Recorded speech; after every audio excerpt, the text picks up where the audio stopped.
Hello friends, welcome back to the shop. Today is Sunday, September 2nd, and we've had intermittent rain for the past few days. It's cooled things off beautifully. Today it's a little overcast, but it's really nice weather for when it's not raining, for sitting outside and having a pipe. It's just been a great weekend.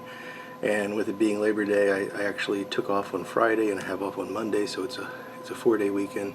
And I've been getting a lot of work done, but also taking some time out for relaxation and enjoyment, and I hope you're all doing the same. So today I'm smoking this Savinelli, I think it's a 622, very nice shape. I really like this pipe. And I'm smoking some Peterson cube cut burley. It's good stuff.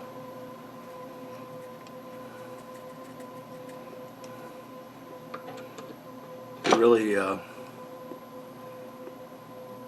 when I've got a burley craving, this is one of my go-tos because it's very burley-y.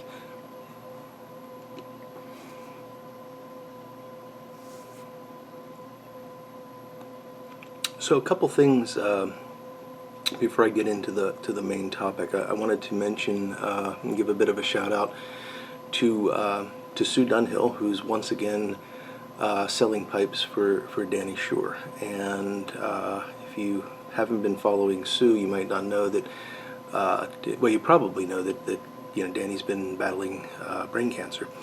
And he's had a bit of a, well, he was about to start, if I understood Sue's explanation correctly, he was about to start another round of chemotherapy, but they discovered that there was something blocking the fluid flow in the brain, and unfortunately they're going to have to go in and do another surgery to remove what might be another small tumor, might be a cyst. They don't know, but it's a bit of a setback, but he's gonna fight. I know he is, because Danny's a tough guy. But of course this means his medical bills are going to increase, and he's trying to raise additional funds, and he's got some great pipes, really good bargains. Sue's got a lot of pipes there for, I think, $10, $15, depending on how many you buy. And my offer still stands. If anybody wants their pipe refurbished, cleaned, sterilized with the retort, all you have, and believe me, most of these pipes do not need that. Danny's done excellent work restoring them. But I'm happy to do it. All you have to do is add an extra $10 to your payment to Sue, so that money goes to Danny, and ask Sue to send it to me. And I will do the work, pay for the shipping to get it back to you, no charge to you at all. I'm just trying to help out Danny, and just trying to help you guys get one of these great pipes. If you think it might not, if you're concerned about estate pipes, I know a lot of people have concerns about that, and the retort takes care of them. It completely sterilizes them with boiling alcohol vapor. You can't get more sterile than that. Well, I shouldn't say that, but you know what I mean. So this pipe is going nicely, and I'm really enjoying it. But I've got to move on to the main event, which is the next filter in our challenge. Before I do that, I want to address a couple things that came up in the comments on my video on the Balsa inserts, and I also want to talk a bit about the Peterson filter, which is what I have been using for the past week. So on the Balsa inserts, there were a couple of comments that I thought, I answered them in the comments section, but I wanted to address a couple of the things that commonly came up. Sorry, I've got some work here and I'm trying to make room for my elbow. So a couple people pointed out, and correctly pointed out, that the Balsa insert is not a filter. And I agree with that, but I do think it does some filtering, and I'll talk about that in a minute. So that was the one comment that came up frequently. The other comment was that the pipes smoke much better with the insert than without, and that people say that they smoke wet, but when they use the insert, they don't get the wet smoke. And I can see how that's going to be true. I mean, if you're a wet smoker, the insert's absorbent, the filters are absorbent. That's going to help you. There's no question about that. But I want to caution people: if you're smoking a filtered pipe without the insert, the reason you're going to get a wet smoke is that the airway is just not designed for that. So you've got these, you've got the cylinder that the insert or the filter goes into, and then you've got a step and then a narrow airway for the rest of the stem. That step is going to cause turbulence in the airstream, and that turbulence is going to lead to condensation, and it's a cyclonic flow, if you care to call it that, which is going to spin things out of the smoke. So yes, moisture is going to be the first thing to come out because of condensation, but smoke is composed of air, water vapor, and particulates. That's really all there is. There's some things like nicotine that are going to be absorbed into the water vapor that are carried along, but for the most part, it's the particulates of the air and the water vapor. So that process of drawing the water out is also going to be drawing out the particulates, and that's why when you look at the insert, it's not just wet, it's dark brown wet, because it's pulling the particulates out of the smoke. And any filter is going to do that. I mean, the job of the filter is to interrupt the airstream and to provide some matrix to capture the things that are being spun out. And they do it with charcoal, they do it with meerschaum, or just the absorbency of the balsa. So the point I'm trying to make here is that if you're smoking a filtered pipe without a filter and without an adapter, like the Savinelli adapter that you can put in, it's going to smoke wet. So the comparison between filter and no filter in the same pipe can be misleading. Now, there are people that are going to say, yeah, but I smoke non-filtered pipes and they smoke wet, and I get that. There are people that just tend to be wet smokers, and I don't know why.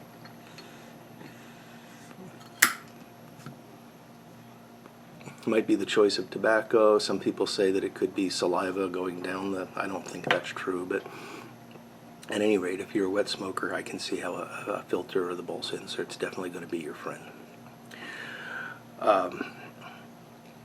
So, yeah, I think I've addressed those two main issues. One was that I wanted to make sure everybody understood the importance of comparing apples to oranges. Like, you can't just take the filter out and say that it smokes better with the filter than without. And the other being that the Balsa insert is doing some filtering because of that process of pulling the moisture out, and the moisture is pulling down with it the particulates, and that's why the moisture is colored rather than just water. Okay, so the Peterson filter. You probably noticed by my enthusiasm last week that I wasn't that happy with the Peterson filter when I started.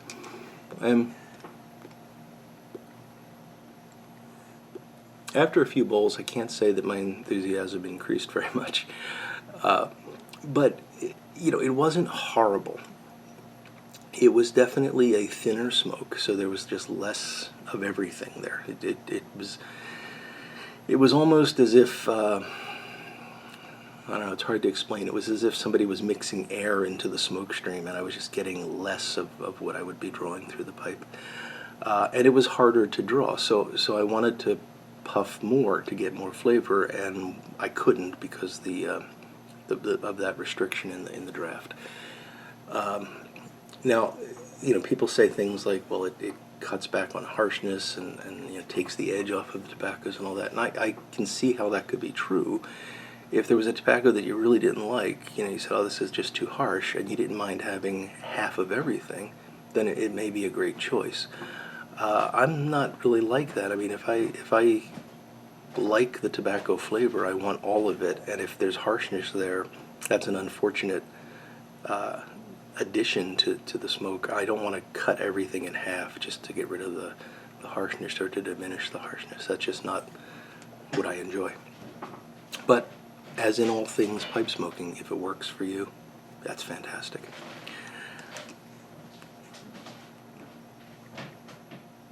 Now, I'm not sort of writing off the other filters. I'm trying to be as objective about this as I can, personally objective.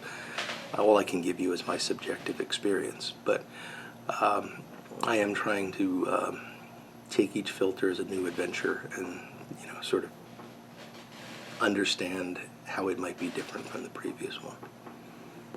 So with that in mind, I'm sad to put this down, but I'll get to it later. With that in mind, we're going to go back to this lovely Savinelli. And I didn't mention this last week, but I want to continue to thank Christian for both the beautiful pipe, because I really do love this pipe, and the opportunity to do this challenge, because he really inspired me to do it. So Bona Piper, if you don't know, go subscribe to him, because he will eventually make videos, and the more subscribers he gets, the more likely he is to do it. So I've since last time, removed the filter and cleaned and everything, so we're ready to go. And the filter we're going to be using today is the Dr. Pearl Jr. It's very difficult to focus with one hand because I have to, hopefully you can see that. Yeah, Dr. Pearl Jr. It's got one end sort of a white color, and the other end is the blue plastic cap. So that's the end that we will put towards my mouth. And we will assemble the pipe. All right. So,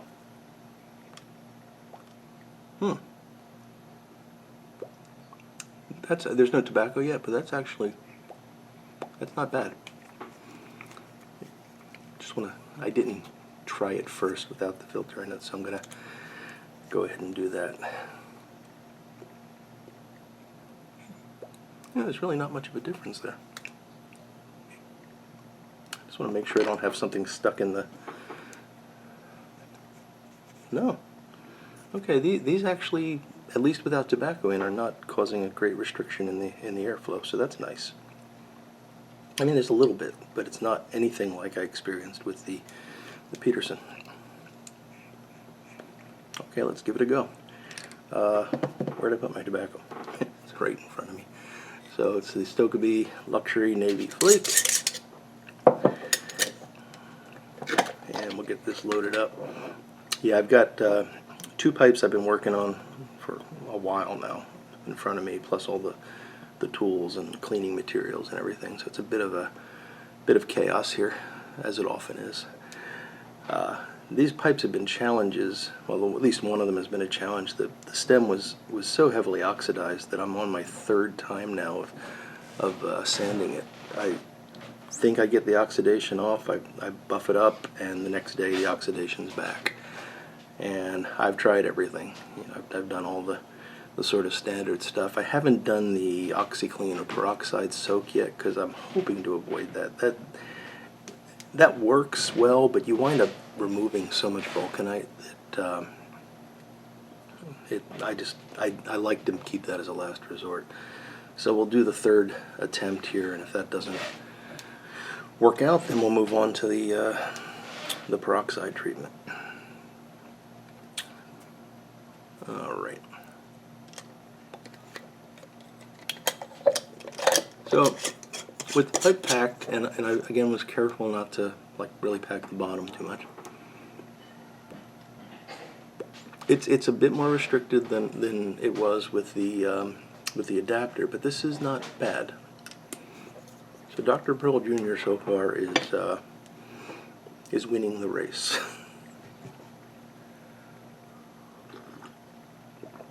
Some coffee, and we will light.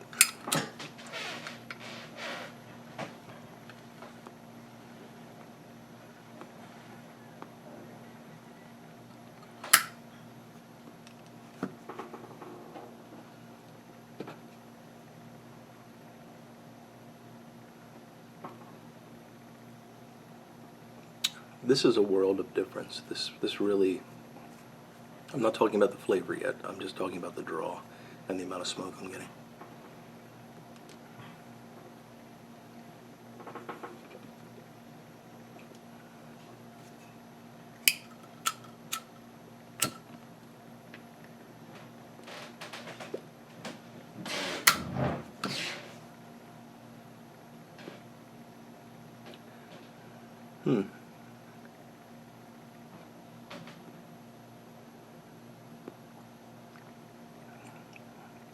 So what I like about this tobacco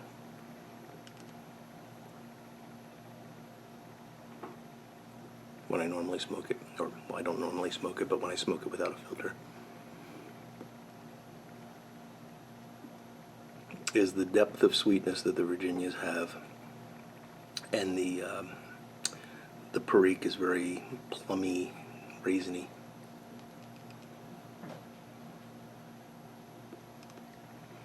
But it does have a harshness to it, like it's young.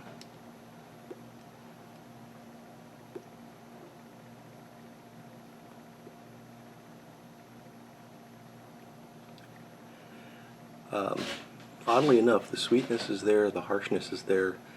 I'm not getting the figgy, plummy, raisiny.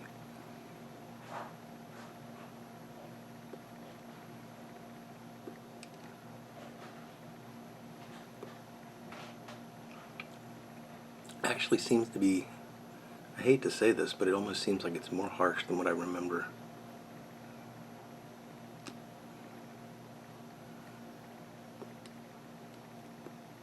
Although maybe that's because the last time I smoked it was a few days ago with the with one of the Peterson filters, so maybe it's just that I'm getting more smoke now.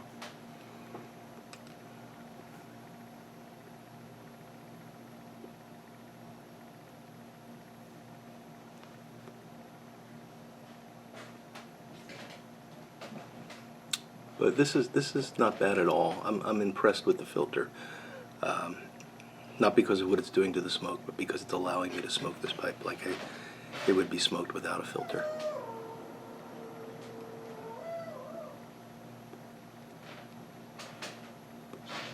What I think I will do is I'll smoke, after I finish this bowl and remove the filter, I'm going to put the adapter back in and smoke another bowl with just the adapter to do a direct comparison.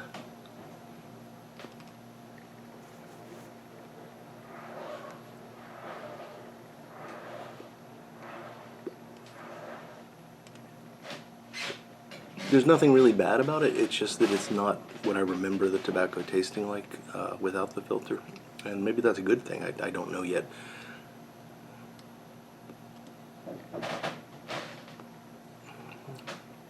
I need to spend some quality time with this and try to sort it all out, and I'm not going to do that while I'm talking to you. But we will we'll follow the same procedure. So I'll smoke a few bowls with the filter during the course of the week, and I'll come back next week and report on how the Dr. Pearl Juniors perform. And I should mention, Christian was kind enough to give me the filters that I'm using, but I believe it was the Dr. Pearl that he only had one of. But it turns out I actually have a few Dr. Pearls that I've used when people have wanted a filter pipe, either have the pipe converted or make a new stem for a filtered pipe, and I've just been keeping them in a baggie. So I've got I think 3 of those in a drawer, so I do have enough to complete the challenge.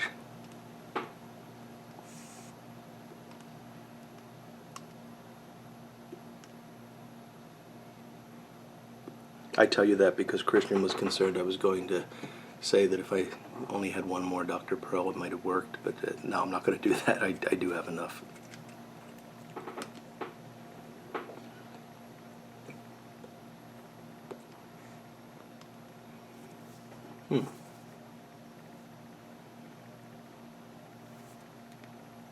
I'm impressed. This is not as disastrous as the Peterson was, and I just need time to sort of process the flavors. So I hope you're all doing well and having a great week. I don't have a lot more to say today, so I'm probably going to draw this to a close. I just want to remind you to check out Sue Dunhill. I'll put the link down below to her channel so that you can see the pipes that she's selling for Danny, and please consider purchasing one because it's really a great cause and would help him out a great deal. And beyond that, I hope you all have a great Labor Day weekend. For those of you that have a long weekend, enjoy it, and be good to yourself, good to your family. So with that, until the next time we speak, I will look forward to talking to you all again very soon. Goodbye now.